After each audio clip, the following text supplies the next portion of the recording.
All right, Brooklyn Mabayim, welcome. We're going to learn a Bnei Yissachar on Hanukkah.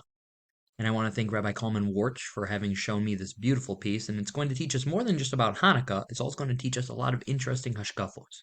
You see, lately I've had actually a few people tell me that sometimes they find learning halacha, and especially like piskei halacha, be a little tedious and a little boring, a little cut, a little dry. Put on the left shoe or put on the right shoe, then put on the left shoe, then tie this, all that stuff. And it kind of it kind of feels tedious and it kind of feels kind of boring. You see, when it comes to a goof of a mitzvah, let's take the mitzvah of mezuzah. Well, a person can understand that, okay, putting mezuzah on the door frame, I might not understand it, but I can understand that there would be spirituality involved in that, and there would be a lot of Kabbalistic, esoteric types of things that go with that.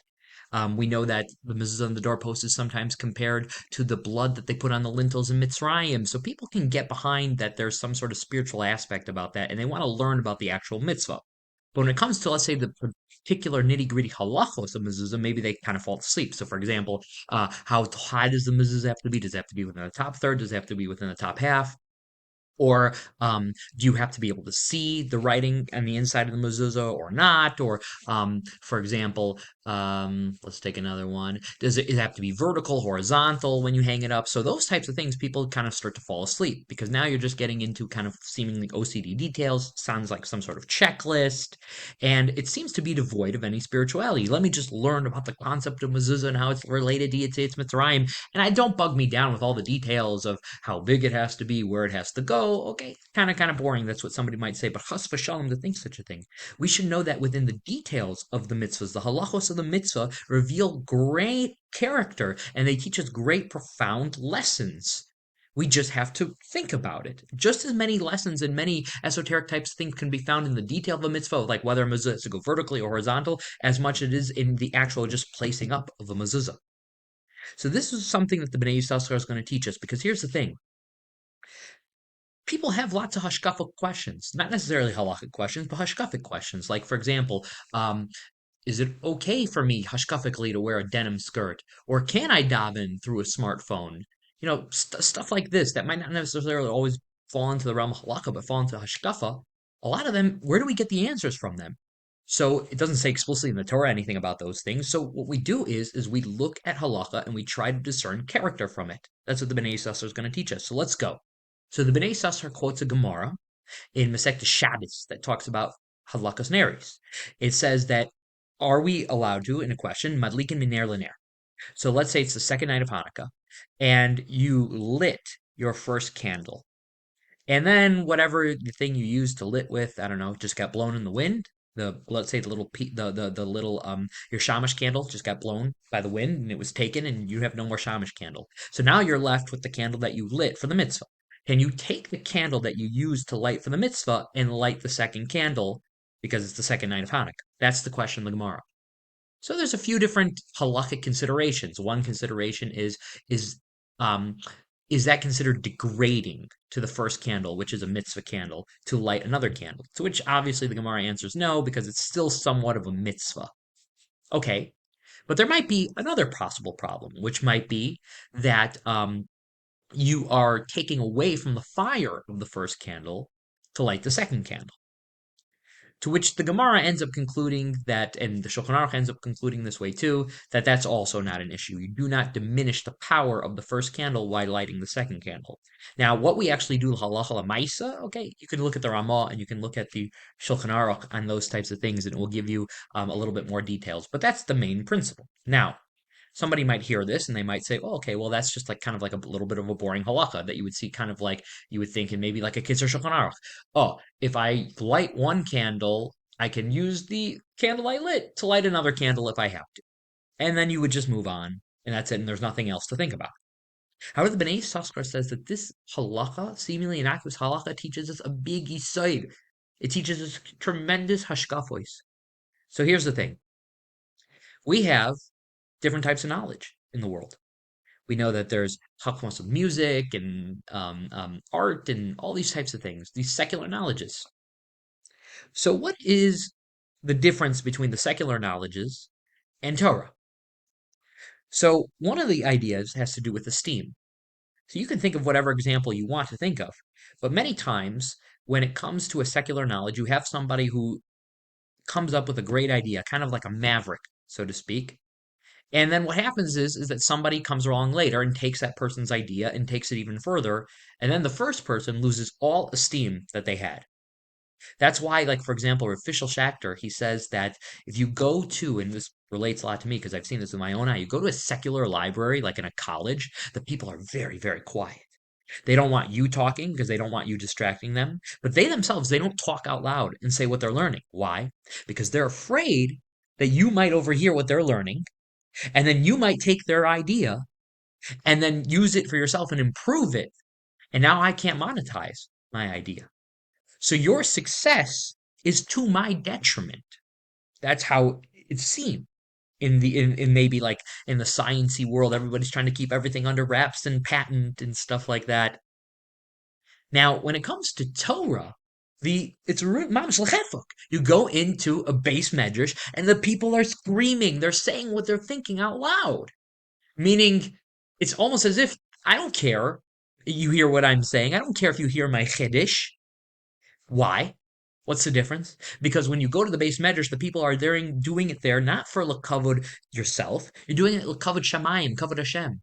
So if you hear what I'm learning and you take it and you improve it, then that's great because we're now closer to the MS. Who cares whether it's my name on it or your name on it?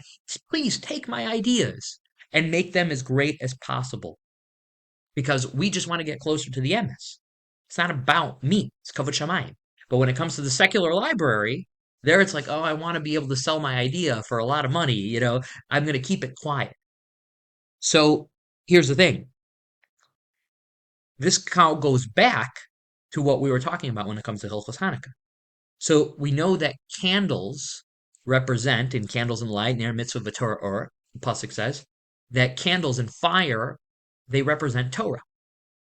So in this halacha, what do we have? We have that if you take one candle and light to the other candle, no problem, there's no degradation, and you don't take away anything from the first candle. So that literally is revealing to us the nature of teaching Torah. That when a student, who is the candle that's unlit, comes and learns from a candle that is lit, his Rebbe, not only does he now obviously get lit himself, but there's no bizui, there's no degradation to the first candle. And in fact, now all we have is more light in the world. That is not necessarily true when it comes to secular wisdom. So now you would use this idea. Sometimes people might be afraid because certain ideas can seep into Judaism, and a person might say, "Oh, I have a sefer that I'm working on, but and I know it could really help this other person, but I don't want to show it to them because I'm afraid they're going to steal my idea." So what would they do? You would point this halacha out, and you would use the explanation of the Bnei Yissachar to show that that's not a correct way of thinking. Now, the Bnei Yissachar goes even further, and he quotes another case in the Gemara that seems to be kind of mundane also. Now, it's an evolution, right? So, okay, so let's say you lit your first candle, and then once again, the shamash candle that you used to light the first candle blew away in the wind. Now you have no more shamash candle. And you need to light the second candle. Can I take, let's say, a wood chip, something like profane, like not holy, like a wood chip, take the light from my first candle for the mitzvah, and then light the second candle. So you see it's an evolution. Now this is even more controversial, because in the first case, you were at least using the thing that you were going to do the mitzvah with, the second candle, to take light. But here now you're using an intermediary. So is that considered to be allowed? So what are the concerns? So concern number one that we spoke about is that perhaps you are taking away the fire from the first candle, making the first candle weaker to light a second candle. So once again, that concern probably is not here also. However, the concern of bizui, of insulting and degradation, perhaps that is, because you see the wood chip isn't something that's not holy. It's something kind of lowly, and you're sticking it in to the thing that's holy, the first candle. Even though you're doing it to facilitate the lighting of the second candle, it could be seen that that's maybe a little insulting. So now there is one minor caveat. Everybody agrees, though, that if by sticking in the wood chip, there's a good chance that you will not be able to light the second candle, meaning you're taking a gamble. I need to light the second candle. And I have this wood chip, and it's not very strong, and Well, I want to light the second candle, so I'm going to at least try to take this wood chip, stick it into the first fire, and then light the second fire.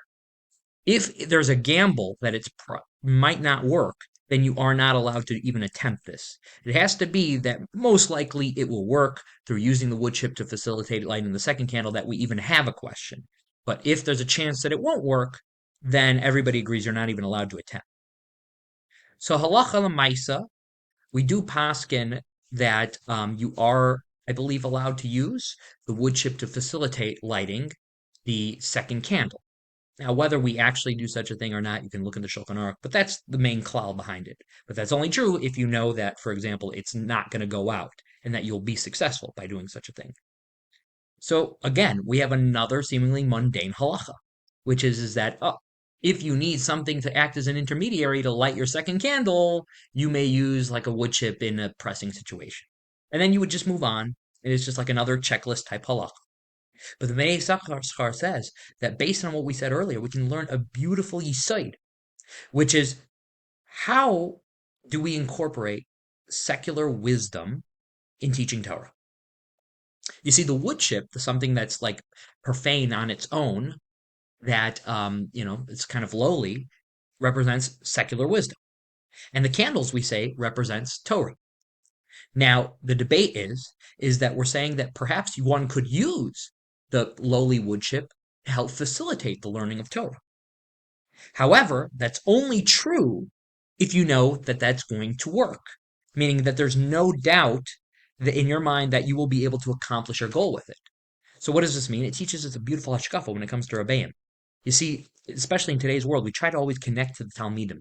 So we try to give examples to secular things, whether it's sports or to the history textbook or the chemistry textbook. And what we can learn from this halacha is, because remember, you are allowed to use that wood chip to light from the first candle, which represents the Torah of the Rebbe, to the other candle, which can represent the Torah of the Talmidim. However, you have to be sure that it will work.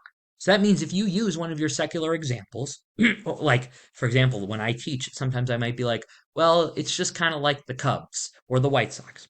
But what happens is that the students get so distracted by the example, or they get so distracted by the history textbook or the science textbook that they start to lose sight that this is only being used to facilitate my Torah learning.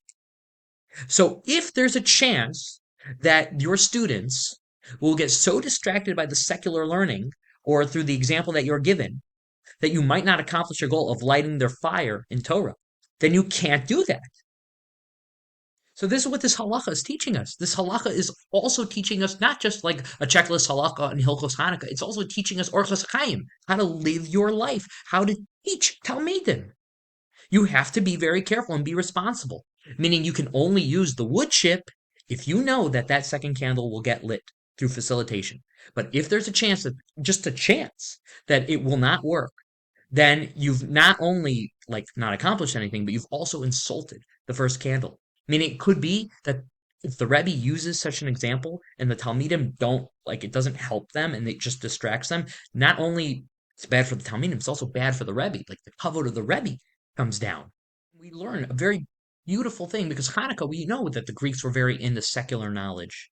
And the Bnei Yissachar is teaching us here that through Hilchos Hanukkah, we're not saying that secular knowledge in and of itself is bad, but it has to be used to facilitate Torah.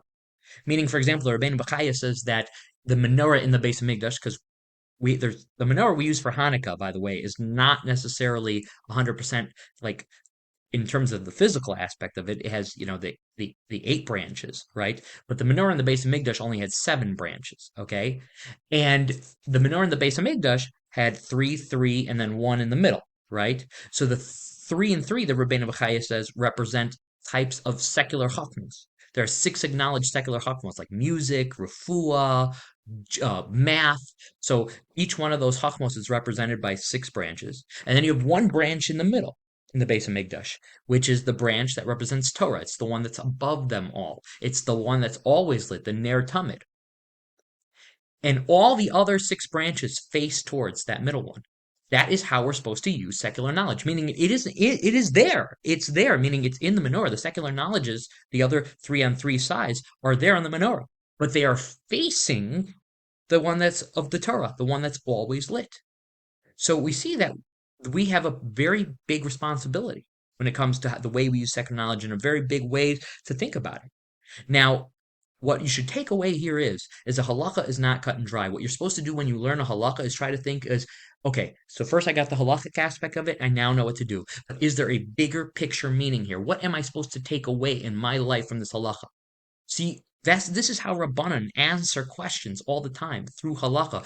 They'll answer a question that seemingly has nothing to do with halacha, a hashkafa question from halacha, because halacha teaches us the way to go in life, not just like how to behave like in like the OCD type of way, but it also teaches us proper hashkafos that a yid is supposed to have. Maybe we zeicha to be able to see all of the hidden hashkafic halachic meanings in Hilchos Hanukkah and let the menorah illuminate us.